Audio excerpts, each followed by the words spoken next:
अस्सलाम वालेकुम वरहमतुल्लाहि वबरकातुहू। जानना चाहिए कि जब भी वेदों का कोई हवाला दिया जाता है जो आर्य समाजी या सनातनी के ख़िलाफ़ हो, तो वो लोग फ़ौरन ये कह देते हैं कि हम लोग इन भाष्यों को नहीं मानेंगे, ये मैक्स मूलर का भाष्य है।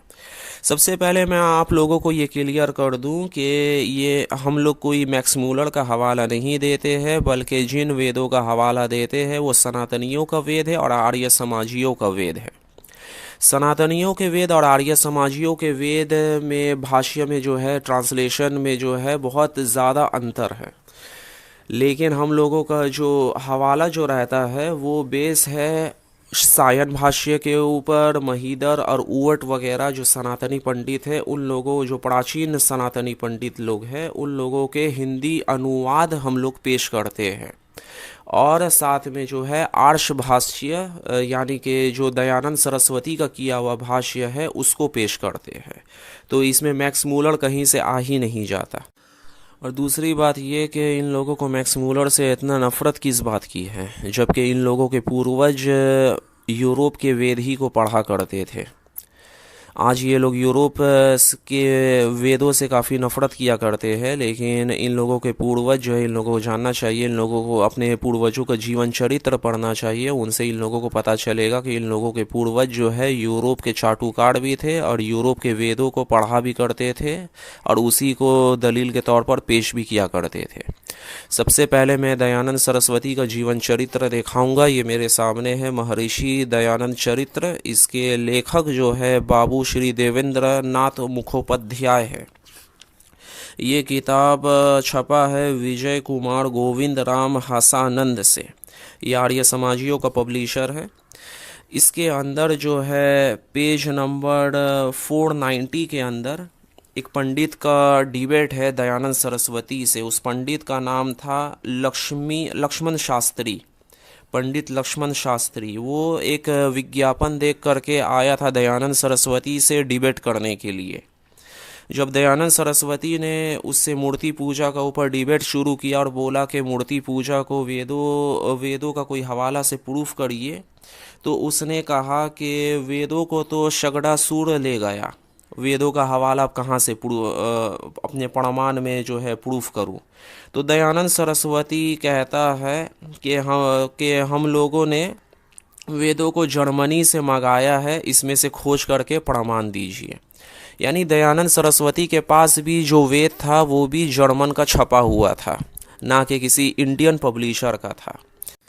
यानी ये जो जाहिल टोला है आर्य समाजियों का, इन लोगों के जो गुरु घंटाल जो थे, जो इन लोगों के फाउंडर जो थे, जिन लोगों ने आर्य समाजी को स्थापित किया, आर्य समाज को स्थापित किया, वो दयानंद सरस्वती भी वेद पढ़ा करते थे, तो यूरोप का वेद पढ़ा करते थे। तो ये आज ये लोग जो है किस मुंह से कहते हैं कि यूरोप वालों ने वेदों में मिलावट कर दिया या वेदों का मिसकोट किया वगैरह वगैरह, जबकि इन लोगों के गुरु घंटाल दयानंद सरस्वती जर्मनी से मंगाया हुआ वेद यानी यूरोपियन वेद ही को पढ़ा करते थे।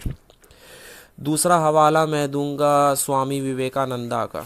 ये मेरे हाथ में है द कंप्लीट वर्क ऑफ स्वामी विवेकानंदा। ये किताब 9 जिल्दों में मार्केट में मिलता है। ये इसका 6th वॉल्यूम है।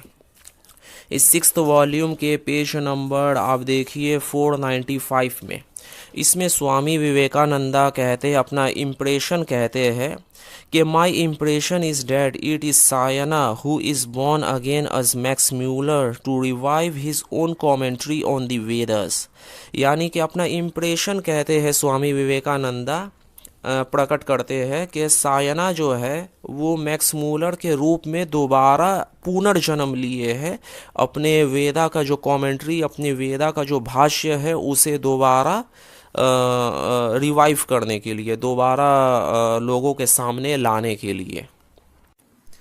और मैं आप लोगों को ये बताता चलूँ कि सायणाचार्य कौन है, जिनकी तारीफ स्वामी विवेकानंदा कर रहे हैं कि उनका पुनर्जन्म हुआ है मैक्स मूलर के रूप में। सायणाचार्य वेद के भाष्यकार है। इनका भाष्य सबसे प्राचीन भाष्य आज के दौर में माना जाता है, क्योंकि इनसे पुराना कोई भी भाष्य वेदों का आज के दौर में मौजूद नहीं है। तो सायणाचार्य के बारे में वैदिक कोश जो चौखंबा से छपा है, कृष्णदास एकेडमी वाराणसी का छपा हुआ ये वैदिक कोश है।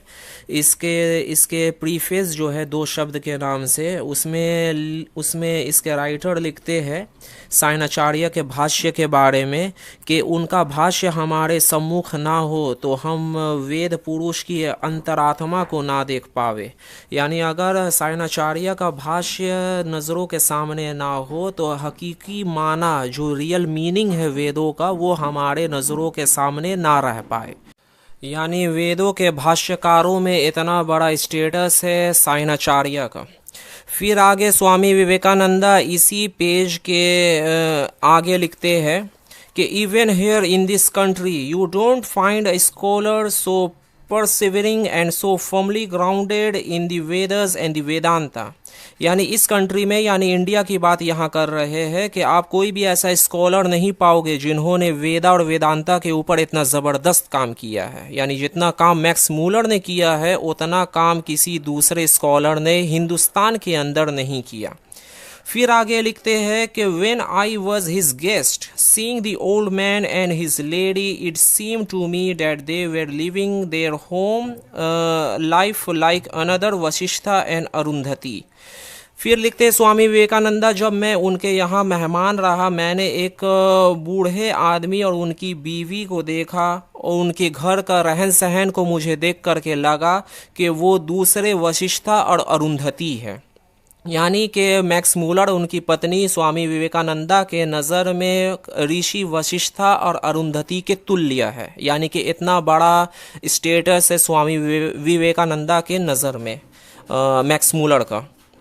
फिर उनसे आगे उनके एक शिष्य ने सवाल पूछा कि जब मैक्स मूलर इतने बड़े सायणाचार्य का पुनर्जन्म लिए तो सायणाचार्य ने हिंदुस्तान ही में क्यों नहीं जन्म लिया, वो यूरोप में क्यों जन्म लिए, यानी मलेच्छा होके क्यों जन्म लिए, वो हिंदुस्तान की पवित्र भूमि में क्यों नहीं जन्म लिए।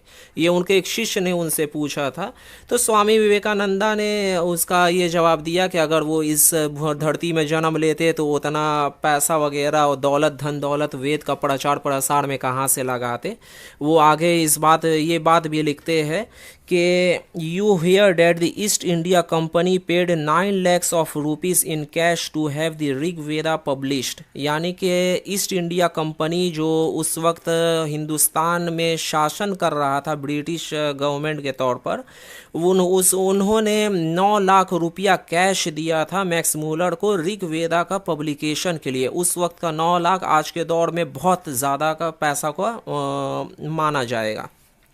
और ये भी लिखते हैं कि 100 of Vedic pandits have to be employed in this country. यानी कि कई 100 वैदिक पंडित को भी एम्प्लॉयड के तौर पर यानी नौकरी भी मिला वेद का इस पब्लिकेशन के लिए। यानी कि वेदों का जो भाष्य जो यूरोप वालों ने छापा था वो सिर्फ मैक्स मूलर का करनी नहीं था, बल्कि उसके पीछे कई 100 सनातनी पंडित वगैरह भी मौजूद थे।